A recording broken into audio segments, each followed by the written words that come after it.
Salve a tutti ragazzi e bentornati sul mio canale. Come al solito, prima di iniziare a parlare del set di oggi, che tra l'altro sta facendo discutere molto nella community online, vi invito a lasciare un like o un commento a questo video. In più, se volete sostenere il canale, potete dare un'occhiata al mio Patreon, troverete il link qui sotto in descrizione. Benissimo, partiamo subito a bomba. Negli ultimi anni Lego Group ci ha abituato ad un catalogo di set veramente eccezionali e devo dire molti di questi anche davvero enormi. Ricordiamo il Taj Mahal con i suoi 5.923 pezzi o il Millennium Falcon con 7.541 pezzi e non dimentichiamo il Colosseo con ben 9.036 pezzi che ne detiene appunto il record assoluto, ma potrei citarne molti altri che sicuramente non sono da meno. Con la nuovissima campagna Ricostruisci il mondo, Lego ha voluto prendere letteralmente alla lettera questa iniziativa, polverizzando completamente tutti i record fino ad ora conseguiti, con l'uscita del nuovissimo set 31203, la mappa del mondo della ben conosciuta linea Lego Art. Il set uscirà nei Lego Store e negli store online il 1° giugno e conterà ben, reggetevi tutti quanti forte, 11.695 pezzi e sarà venduto al prezzo di 249,99 € e ci vorranno circa una decina di ore per costruirlo. La grande mappa è ispirata alla mappatura batrimetrica del fondale oceanico. Una piccola curiosità per chi sicuramente se lo stesse chiedendo: la mappa batimetrica misura la profondità dell'acqua attraverso un'area sottomarina.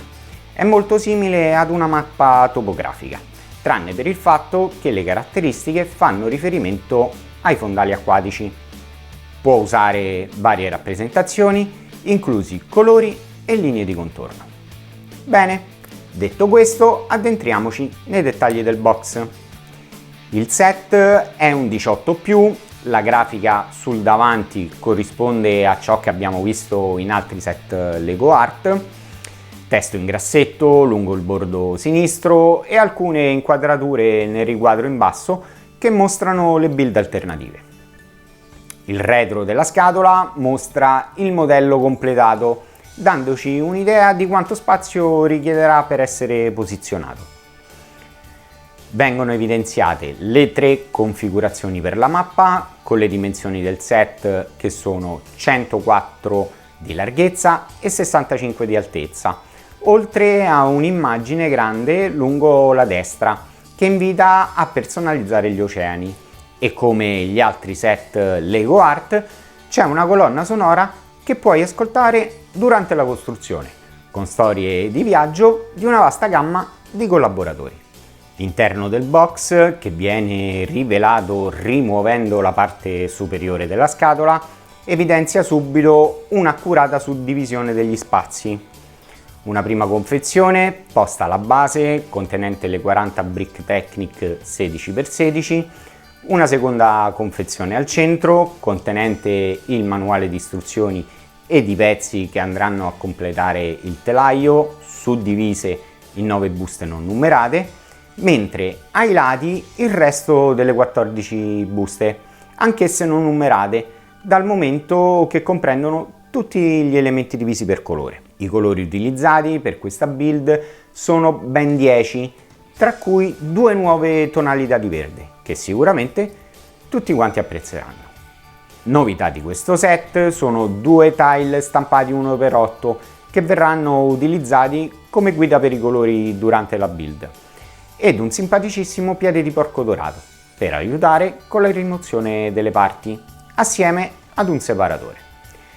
Hanno pensato veramente a tutto ragazzi. Passiamo ora al manuale di istruzioni. Nelle prime pagine troviamo alcune informazioni sul processo di progettazione, dove la designer Lego Fiorella Grooves spiega che lo sviluppo è iniziato da principio con una mappa più convenzionale. In seguito furono introdotti gli oceani colorati e le masse di terra bianca. Nelle pagine più avanti invece ecco la mappa del mondo e le 3 combinazioni che puoi fare con i pannelli. La combinazione A è la tipica mappa in cui l'Europa e l'Africa sono al centro, la combinazione B è dove l'America è nel mezzo e la combinazione C è dove l'Asia e l'Australia sono al centro. Le pagine delle fasi di costruzione invece hanno uno sfondo completamente nero, anche se Lego aveva annunciato di volersi allontanare dalle grafiche di questo tipo, ma in questo caso non ostacola quello che è il processo di assemblaggio. Una cosa che mi è piaciuta tantissimo è il fatto che Lego ha inserito nella build anche una simpaticissima funzione. Infatti nel conteggio delle parti sono presenti 40 coni che possono essere utilizzati per mappare i luoghi più importanti che magari abbiamo visitato o che sono più importanti per noi.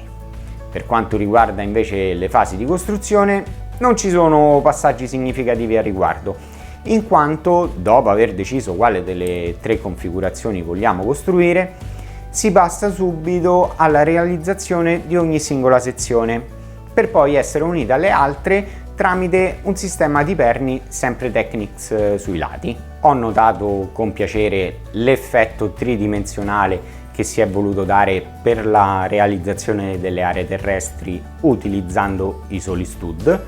Il tutto rende più piacevole l'effetto, dando una sensazione più sporgente rispetto a quella degli oceani, dove sono stati utilizzati dei classici tile round. Gli stessi oceani presentano una varietà diversa di tonalità di blu, verde, rosa e persino marrone chiaro, e rende il processo molto più piacevole piuttosto che se fosse solo una monocromia di blu.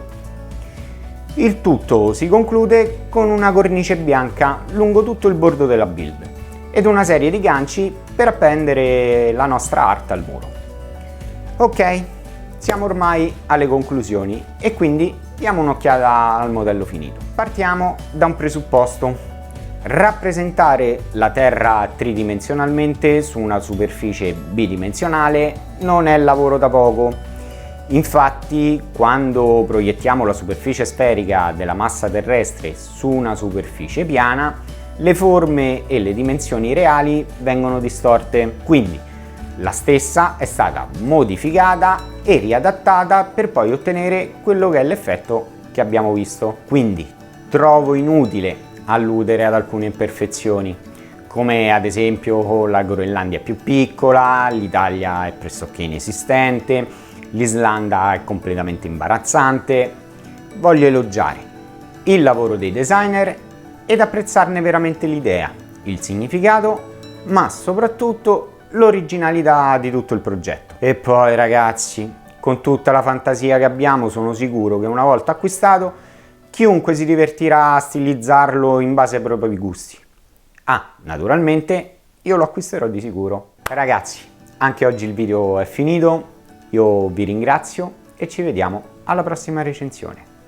Ricordatevi come sempre, solo il meglio è abbastanza.